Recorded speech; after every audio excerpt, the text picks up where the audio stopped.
Well, good evening, everyone. We have a new tropical depression out there, Tropical Depression 5, but it's not the one that's in the Caribbean, at least not yet.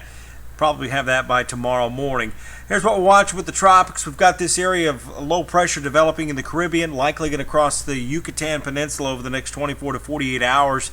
And that'll weaken it some, but then it'll reemerge out in the Gulf of Mexico. Still a guess right now as to where it's going to go. Here's some of the model data, and you can see it's all over the place. Some of it lifts it to the north, making landfall between Mobile and anywhere in Mexico. So it's anyone's guess where this is going to go, and we'll keep an eye on this, and you can get the latest information on our hurricane tracker, as well as the next forecast coming up tonight at 10. Here's Tropical Depression 5, winds at 35 miles an hour. This is just off the coast of Africa, and the forecast models kind of track this to the northwest. Just a big problem for the shipping industry out there, way out in the Atlantic. So if you got a trip to the Bahamas or something like that planned here over the next week, right now, that doesn't appear to be a threat, but of course you want to keep an eye on it. It is the peak of hurricane season, or at least the beginning of the peak of hurricane season, so be prepared for that if you have a cruise or something like that planned.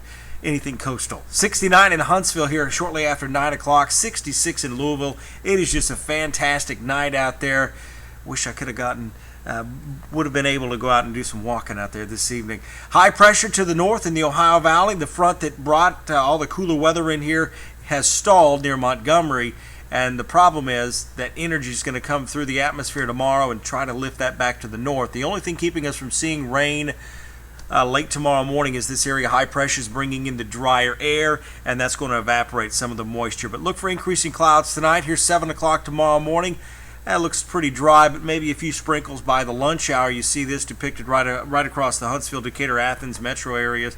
And we'll continue to see some spotty showers late tomorrow afternoon. The cloud cover will keep temperatures down, and we'll see highs only in the low 80s and maybe even some upper 70s out there tomorrow. I'm going to go 82 with a 30% chance of showers.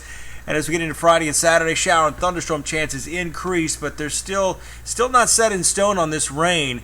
It all depends on where this area of low pressure in the Gulf goes. If we see a tropical storm in the Gulf and it beelines towards or even heads towards Texas, we could be on the drier side of the system and end up with nicer weather than we think right now for the weekend. So just keep that in mind. I'll have the latest forecast at 10.